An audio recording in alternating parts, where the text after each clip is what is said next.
And those are some of the headlines. This is Democracy Now!, democracynow.org, The War and Peace Report. I'm Amy Goodman. Calls are growing louder for an international inquiry into Israel's deadly attack on a flotilla of humanitarian aid ships to the Gaza Strip last week. Israeli Prime Minister Benjamin Netanyahu dismissed a UN proposal for an international commission headed by former New Zealand Prime Minister and maritime law expert Geoffrey Palmer to investigate last Monday's assault. On Sunday, British Foreign Secretary William Hague and his French counterpart Bernard Kouchner called on Israel to accept an international inquiry into the attack that left 9 Turkish activists dead. One of them is an American citizen. We think it is very important that there is a prompt and impartial and credible and transparent investigation into the events of last Monday with the Gaza Flotilla.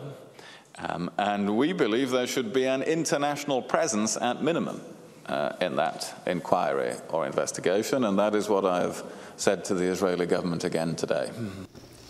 Meanwhile, passengers who were aboard the Turkish ship that was attacked, the Mavi Marmara, continue to provide new accounts of the Israeli assault. On Sunday, a group of British activists spoke out after arriving in London following their detention in Israel. Osama Kashu held up a picture of a man he identified as one of the 9 people killed aboard the ship. This is a friend of mine, Akram, who was shot. This is what it was in his bucket, like here. He just was sleeping when he was shot from the helicopters. The bullet went straight from here into his heart. Another friend of mine who was just basically taking a picture. He's a journalist. He was shot here. His brain fell in my hands. I had his white brain in my hands. I mean, he've done nothing. An Irish-American activist has accused Israeli forces of beating him following his arrest aboard the ship. The activist, Ken O'Keefe, arrived in Turkey Friday with blood marks on his face and clothes. The Israelis attacked me in Ben Gurion Airport yesterday and attacked me again last night in the detention center in Tel Aviv at the airport. Of course, this is nothing compared to what others have gotten. Palestinians get this every day. This is all I have. This is it. My blood, these bloody clothes, that's all I have. While international condemnation of Israel continues inside Israel, the mood is quite different. An Israeli parliamentary panel recommended today that the Knesset revoke the privileges of the Israeli Arab lawmaker Hanin Zoabi for participating in last week's Gaza-bound aid flotilla.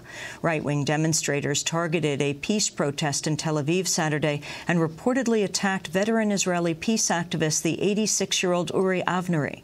For more on the fallout of the flotilla attack and the reactions inside, I'm joined now from Jaffa, Israel, by Max Blumenthal. He's a Nation Institute Fellow, award-winning journalist, and best-selling author of Republican Gomorrah, Inside the Movement That Shattered the Party. He's currently based in Israel and the Palestinian territories.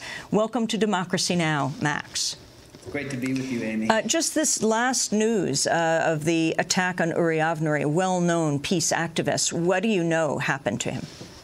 Well, I was there. I didn't witness the attack, but I was at this rally, which was called by the Israeli Communist Party, Hadash, which is a marginalized left-wing party that managed to get about 6,000 people out to Rabin Square to protest the 43rd anniversary of the occupation. Meanwhile, Facebook groups have been sprouting up across Israel, not just including right-wingers, but common citizens, to organize provocations like the one that occurred outside this rally. And I witnessed the right-wing faction grow outside the rally as demonstrators were leaving, and they began to provoke the demonstrators to charge at them, to attempt to drape them in the Israeli flag. Police eventually came and nearly trampled the left-wing Hadash demonstrators with horses to keep them away. Then the right-wingers proceeded into the streets of Tel Aviv, heckling and menacing people in cafes, calling them stinking Tel Avivians, and I followed them throughout Tel Aviv. As their ranks gathered, they elicited a lot of opposition and anger from people who were passersby, but also a lot of support. And the mood right now in Israel is really extremely nationalistic after the flotilla raid, and the right is being joined by people from the middle, common citizens, in this nationalistic fervor, and you're seeing it play out in the streets of Tel Aviv, and it is becoming increasingly violent. Uri Avnery was attacked as he was getting into his car when he was spotted by some of these right-wing thugs, and he was hustled away. He's 86 years old. He was okay.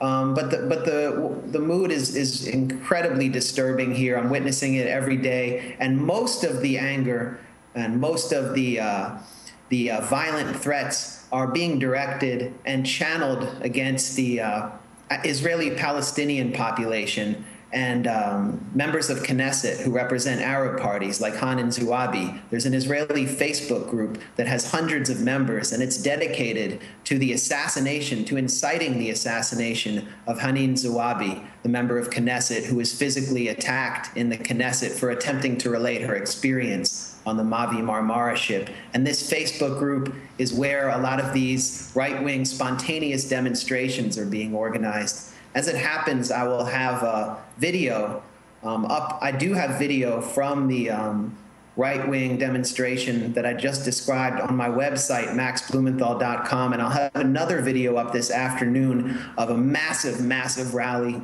of Israelis, not just right-wingers, but people who describe themselves as average Israelis, outside the Turkish embassy last Thursday. Extremely disturbing display of nationalism and anti-Turkish sentiment.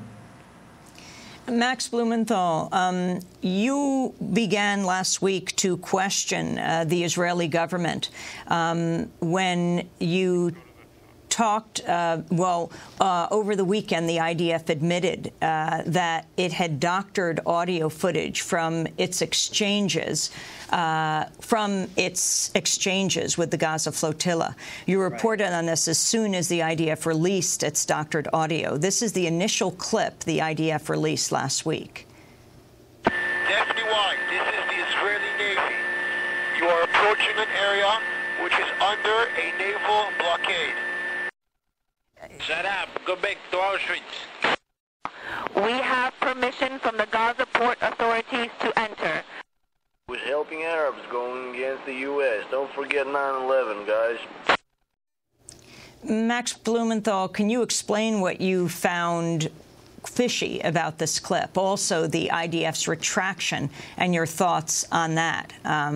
Also, you managed to get an earlier apology from the IDF last week regarding a press release they sent out 2 days after the assault, claiming that approximately 40 flotilla passengers, quote, are mercenaries belonging to the al-Qaeda terror organization. When you questioned the Israeli military press office, you didn't get the evidence you asked for, but the press release was modified.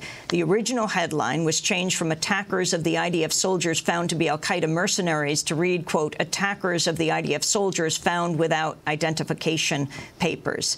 Explain what's happened in these cases, the doctored audio and the press release. Well, as soon as I arrived here in Israel, it became pretty clear to me that the IDF's press operation was being run by someone with the journalistic integrity of James O'Keefe. First, I found this press release where the IDF claimed that 40 people on board the Mavi Marmara were al-Qaeda mercenaries, and their evidence was that they had night vision goggles and possibly gas masks, which clearly proves their link to bin Laden. So I called the IDF along with my journalistic colleague, Leah Tarachansky, who called them in Hebrew. I called them in English. We both got the same response. There is no evidence. This claim came from Netanyahu's inner circle, and they immediately changed the press release to say 40 passengers found without identification on board the Mavi Marmara, basically retracting the al-Qaeda claim. The second lie we were able to basically prove was that the IDF had doctored the footage you played, which sounds sort of like a prank call by a mentally deficient pre-adolescent. And clearly what the IDF and what the Israeli government is trying to do is present the confrontation with the flotilla in the context of the Holocaust to further incite nationalistic sentiment among the Israeli public. And it succeeded, but they have admitted that they doctored the footage and have now released, after releasing a previous audio clip which presented entirely different audio from the same exchange, a new audio clip presenting different audio, which they claim is the full exchange, But now they've claimed that a lot of this audio did not come from the Mavi Marmara, the Turkish ship. So their story isn't holding up. And what this demonstrates is that nothing that the IDF says can be trusted, not one single word. And Israel has said, the Israeli military has said they're happy to carry out their own investigation, but they are refusing to allow an international investigation. This proves why an Israeli military or an Israeli government investigation